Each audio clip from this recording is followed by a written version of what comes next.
Pengertian semantik. Semantik dalam bahasa Indonesia berasal dari bahasa Yunani, yaitu sema, sebagai kata benda yang berarti tanda atau lambang. Kata kerjanya adalah semaino, yang berarti menandai atau melambangkan. Jadi, semantik adalah cabang linguistik yang mempelajari makna atau arti yang terkandung dalam bahasa, kode, atau jenis lain dari representasi. Dengan kata lain, semantik adalah studi tentang makna. Menurut teori yang dikembangkan dari pandangan Ferdinand de Saussure, makna adalah pengertian atau konsep yang dimiliki atau terdapat pada sebuah tanda linguistik. Menurut de Saussure, setiap tanda linguistik terdiri dari dua unsur, yaitu yang artinya Perancis sama dengan signifie, Inggris sama dengan signified, sebenarnya tidak lain dari konsep atau makna dari sebuah tanda bunyi, sedangkan yang mengartikan atau signified atau signifier adalah bunyi-bunyi terbentuk dari fonem-fonem bahasa yang bersangkutan. Dengan kata lain, setiap tanda linguistik terdiri dari unsur bunyi dan unsur makna. Kedua unsur itu adalah unsur dalam bahasa atau interlingual yang biasanya merujuk atau mengacu kepada suatu referen yang merupakan unsur luar bahasa atau ekstralingual. Yang perlu dipahami adalah tidak semua kata atau lексem itu mempunyai acuan konkret di dunia nyata. Misalnya lексem seperti agama, cinta, budaya, dan keadilan tidak dapat ditampilkan referennya secara konkret di dalam penggunaannya. Dalam pertuturannya nyata, makna kata atau lексem itu seringkali dan mungkin juga biasanya terlepas dari pengertian atau konsep dasarnya dan juga dari acuannya. Misalnya kata buaya dalam kalimat 1. Dasar buaya, ibunya sendiri ditipunya. Oleh karena itu, kita baru tahu menentukan makna sebuah kata apabila kata itu sudah berada dalam konteks kalimatnya. Makna sebuah kalimat baru dapat ditentukan apabila kalimat itu berada di dalam konteks wacananya atau konteks situasinya. Contoh, seseorang setelah meriksa buku rapor anaknya dan melihat angka-angka dalam buku rapor itu, banyak yang marah, berkata kepada anak dan nada memuji. 2. Rapormu bagus sekali, nak. Jelas, dia tidak bermaksud memuji walaupun nadanya memuji. Dengan kalimat itu, dia sebenarnya bermaksud menegur, tahu, mungkin mengejek anaknya itu. Perkembangan pemulihan semantik. Carr 1977 secara umum menyimpulkan perkembangan pemulihan semantik ini ke dalam 4 tahap, yaitu pertama, tahap penyempitan makna kata, yaitu tahap yang berlangsung antara umur 1 sampai 1,5 tahun. Kedua, tahap generalisasi berlebihan, yaitu tahap yang berlangsung antara usia 1,5 tahun sampai 2,5 tahun. Ketiga, tahap medan semantik, yaitu tahap yang berlangsung antara usia 2,5 tahun sampai 5 tahun. Keempat, tahap generalisasi, yaitu tahap yang berlangsung setelah anak-anak berusia 5 tahun.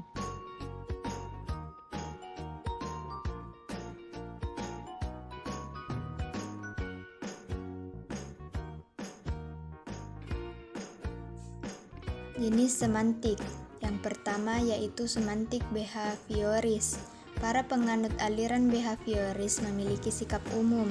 Yang pertama, penganut pandangan behavioris tidak terlalu yakin dengan istilah-istilah yang bersifat mentalistik berupa mind, konsep, dan idea. 2. Tidak ada perbedaan esensial antara tingkah laku manusia dan hewan. 3. Mementingkan faktor belajar dan kurang yakin terhadap faktor-faktor bawaan. Dan 4. Mekanismenya atau determinasinya. Yang kedua yaitu semantik deskriptif.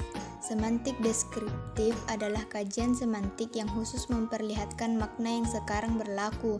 Makna kata ketika kata itu untuk pertama kali muncul tidak diperhatikan. Misalnya dalam bahasa Indonesia ada kata juara, yaitu orang yang mendapatkan peringkat teratas dalam pertandingan tanpa memperhatikan makna sebelumnya, yaitu pengatur atau pelerai dalam persambungan ayam. Yang ketiga, semantik generatif. Konsep-konsep yang terkenal dalam aliran ini adalah 1. Kompetisi, yaitu kemampuan atau pengetahuan bahasa yang dipahami itu dalam komunikasi. 2. Struktur luar, yaitu unsur bahasa berupa kata atau kalimat yang seperti terdengar. Dan ketiga, yaitu struktur dalam, yaitu makna yang berada dalam struktur luar.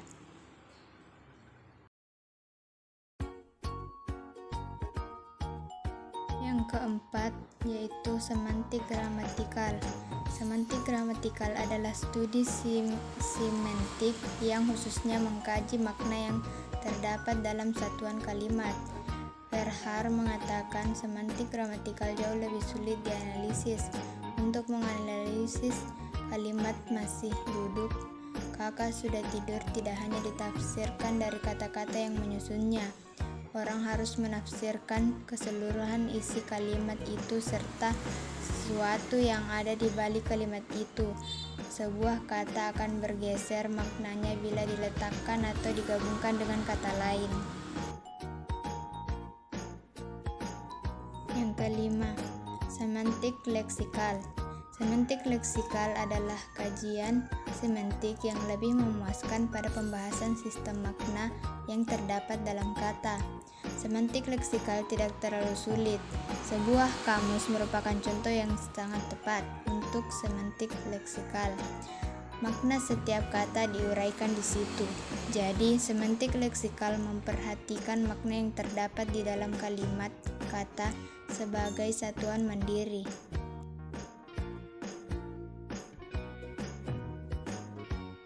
Yang keenam, semantik historis. Semantik historis adalah studi semantik yang mengkaji sistem makna dalam rangkaian waktu. Studi semantik historis ini menekankan studi makna dalam rentang waktu, bukan perubahan bentuk kata. Perubahan bentuk kata lebih banyak dikaji dalam linguistik historis. Yang ketujuh, yaitu semantik logika. Semantik logika adalah cabang logika modern yang berkaitan dengan konsep-konsep dan notasi simbolik. Dalam analisis bahasa semantik logika mengkaji sistem makna yang dilihat dari logika seperti yang berlaku dalam matematika yang mengacu kepada kata pengkajian makna atau penafsiran ajaran, terutama yang dibentuk dalam sistem logika yang oleh Carnap disebut semantik. Yang kedelapan, semantik struktural. Semantik struktural bermula dari pandangan linguis struktural yang dipelopori oleh Saussure. Penganut strukturalisme berpendapat bahwa setiap bahasa adalah sebuah sistem, sebuah hubungan struktur yang unik yang terdiri dari satuan-satuan yang disebut struktur. Struktur itu terjelma dalam unsur berupa fonem, morfem, kata, frase, klausa, kalimat, dan wacana yang membaginya menjadi kajian fonologi, morfologi, sintaksis, dan wacana. Adapun manfaat semantik, yaitu untuk pengetahuan semantik akan memudahkan para penulis seperti jurnalis dalam memilih dan menggunakan kata dengan makna yang tepat dalam menyampaikan informasi kepada masyarakat umum. Tanpa pengetahuan akan konsep-konsep polisemi, homonimi, denotasi, konotasi, dan nuansa-nuansa makna tertentu akan sulit bagi mereka untuk dapat menyampaikan informasi secara tepat dan benar. Bagi akademisi bahasa dan sastra, pengetahuan semantik akan banyak memberi bekal teoretis untuk menganalisis bahasa dalam penelitian bahasa atau untuk lebih menguasai dan memahami bahasa spesifik yang sedang dipelajarinya. Bagi seorang guru atau calon guru, pengetahuan semantik akan memberi manfaat teoritis dan juga manfaat praktis. Manfaat teoritis karena seorang pengajar bahasa harus pula mempelajari dengan sungguh-sungguh akan bahasa yang diajarkannya. Sedangkan manfaat praktis akan diperolehnya berupa kemudahan bagi dirinya dalam mengomunikasikan bahasa itu kepada murid-muridnya melalui berbagai makna yang tepat guna yang dikuasai karena memahami semantik. Makna semantik ada beberapa, yaitu yang pertama, makna leksikal. Makna leksikal adalah makna yang sesuai dengan referennya, makna yang sesuai dengan hasil observasi alat indera, atau makna yang sungguh-sungguh nyata dalam kehidupan kita. Contoh makna leksikal yaitu kata kepala. Dalam kalimat kepalanya hancur kena pecahan granat adalah makna leksikal, tetapi dalam kalimat Hafiz diangkat menjadi kepala cabang koperasi adalah bukan makna leksikal. 2. Makna gramatikal.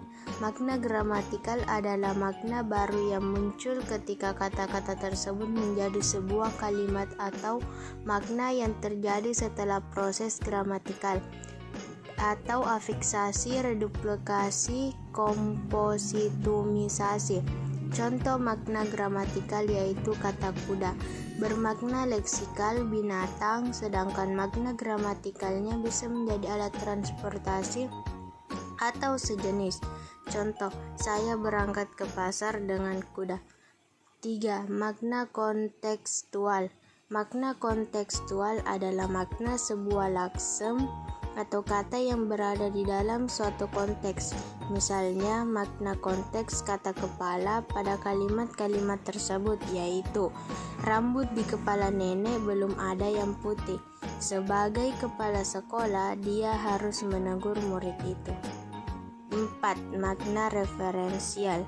Makna referensial adalah sebuah kata yang memiliki referensinya atau acuannya, sehingga sebuah kata dapat disebut bermakna referensial kalau ada referensinya atau acuannya. Kata-kata seperti kuda, merah, dan gambar adalah termasuk kata-kata yang bermakna referensial karena ada acuannya di dalam dunia nyata. 5. Makna non-referensial. Makna non-referensial adalah kata yang tidak mempunyai acuan dalam dunia nyata. Contohnya kata dan, atau, dan karena.